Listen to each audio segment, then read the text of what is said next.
अस्सलाम वालेकुम। आज की वीडियो में हम बात करेंगे अगर मुसलसल ओमेगा 3 सप्लीमेंट लेते हैं तो हमारे जिस्म में क्या फ़ायदा होगा।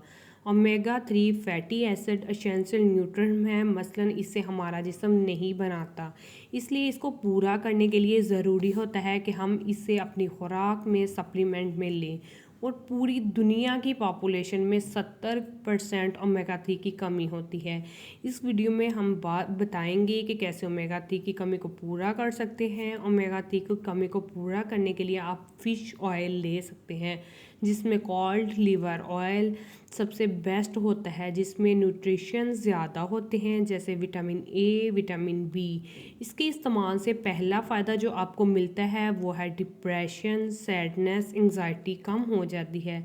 स्टडी में है जो लोग ओमेगा 3 इस्तेमाल करते हैं उनमें ये अलामात कम होती हैं।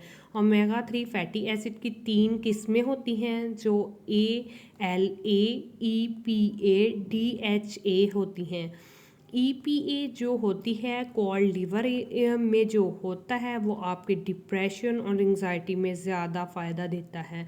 दूसरा फ़ायदा आपकी आइज़ को होता है, जिसका रेटिना ज़्यादातर ओमेगा 3 फैटी एसिड की किस्म DHA से बनता है। इस वजह से ओमेगा 3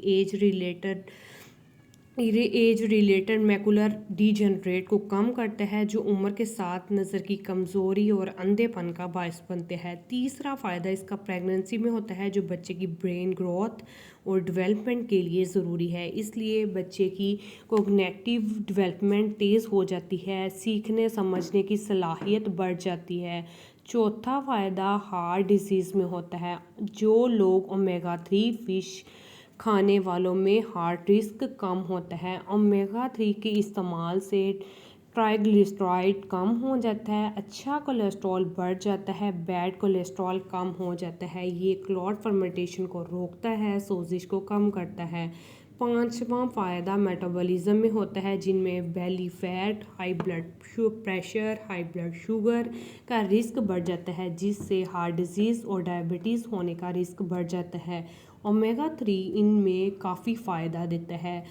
ओमेगा 3 लेने से सोजिश कम करता है, जिसमें जब आपके बॉडी में जिसम में इन्फेक्शंस किसी भी किस्म का डैमेज होता है तो इसमें सोजिश होती है, जो कि नॉर्मल रिस्पॉन्ड है। ओमेगा 3 के इस्तेमाल से क्रॉनिक इन्फ्लेमेशन सोजिश कम हो जाती है, जो बाद में हार्ट डिस्क और कैंसर की वजह बनती है। ओमेगा 3 इन मॉलिक्यूल्स को नहीं बनने देता जो इन्फ्लेमेशन पैदा करते हैं। ओमेगा 3 का सातवां फ़ायदा ऑटो इम्यून डिजीज़ में होता है, जिसमें हमारा इम्यून सिस्टम हमारे जिस्म में हेल्दी सेल्स को बाहर की कोई चीज़ समझ के अटैक करता है, जिस तरह टाइप 1 डायबिटीज़ में होता है। इम्यून सिस्टम इंसुलिन बनाने वाले सेल्स पर अटैक करता है और टाइप 1 डायबिटीज़ की वजह बनता है।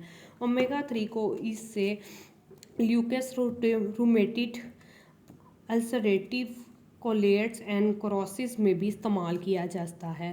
ओमेगा 3 का आठवां फ़ायदा मेंटल हेल्थ डिसऑर्डर में होता है। जिन लोगों को नफ्सियाती मसाइल होते हैं, इनमें ओमेगा 3 कम होता है। इसके लिए ओमेगा 3 के इस्तेमाल से नफ्सियाती बीमारियों से काफ़ी फ़ायदा मिलता है। ये उन सिम्टम्स को बेहतर कर देता है। इस वजह से ओमेगा 3 एज रिलेटेड मेंटल डिस्क्लाइन जैसे अल्जाइमर डिसीज़ का रिस्क को कम कर देता है।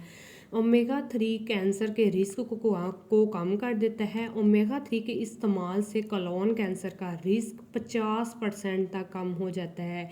इसके अलावा इस पे कुछ स्टडीज़ हैं कि ये ब्रेस्ट कैंसर में भी फ़ायदा देता है। ओमेगा 3 के इस्तेमाल से बच्चों में अस्थमा के सिम्टम्स को बेहतर कर सकता है। ओमेगा 3 खासकर कोल्ड लिवर ऑयल इस्तेमाल से बच्चों में अस्थमा और एलर्जी की अलामात कम हो जाती हैं, क्योंकि इसका विटामिन डी की इन्फ्लेमेशन को कम कर देता है, जो अस्थमा का मेजर फैक्टर होता है। ओमेगा 3 के इस्तेमाल से आपको फैटी लीवर नहीं होता। Omega 3 non alcohol fatty liver में अंदर और बाहर जमने वाले फैट्स को कम करने में मदद करता है। लीवर में मौजूद सोजिश को कम कर देता है। अगर आप लोगों को मेरी वीडियो पसंद आई तो चैनल को सब्सक्राइब कीजिएगा। मिलते हैं इंशाल्लाह और इन्फॉर्मेशन वीडियो के साथ। अपना बहुत सारा ख्याल रखिएगा। अल्लाह हाफिज़।